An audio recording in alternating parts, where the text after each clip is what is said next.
What distinguishes great leaders from average ones? A factor that psychologists call emotional intelligence, also known as EQ. When Daniel Goleman analyzed executives at nearly 200 companies, he found emotional intelligence was twice as important as both IQ and technical ability in driving performance.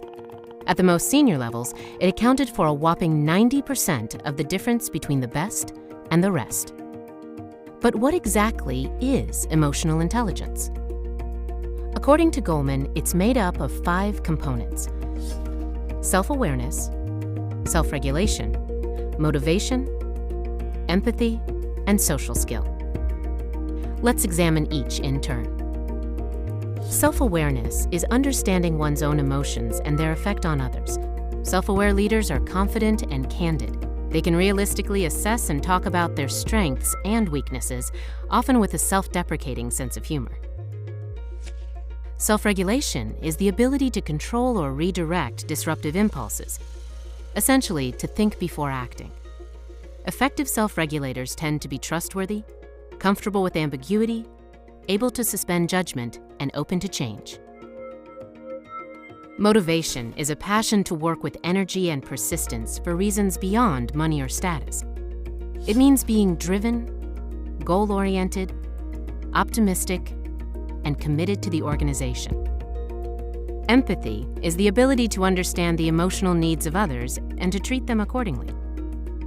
Empathetic leaders are good at developing and retaining talent, serving clients and customers, and managing cross-cultural sensitivities. Social skill is proficiency in managing relationships, developing networks, building rapport, and finding common ground. It makes leaders more persuasive and helps them create change. According to research, we can all increase our level of emotional intelligence with training that activates the brain's limbic system, which governs our feelings and impulses. This works best in 3 steps: incentive, extended practice, and feedback. And because all the EQ components are interconnected, you'll find that improving in one area can help you do better in the others too. Consider an executive whose colleagues say she is low on empathy because she doesn't listen well. She checks her phone in meetings, sometimes interrupts people, and often glosses over or disregards differing points of view. When her boss points this out, the executive is surprised. In her view, she was just being efficient and direct. But the feedback incentivizes her to improve.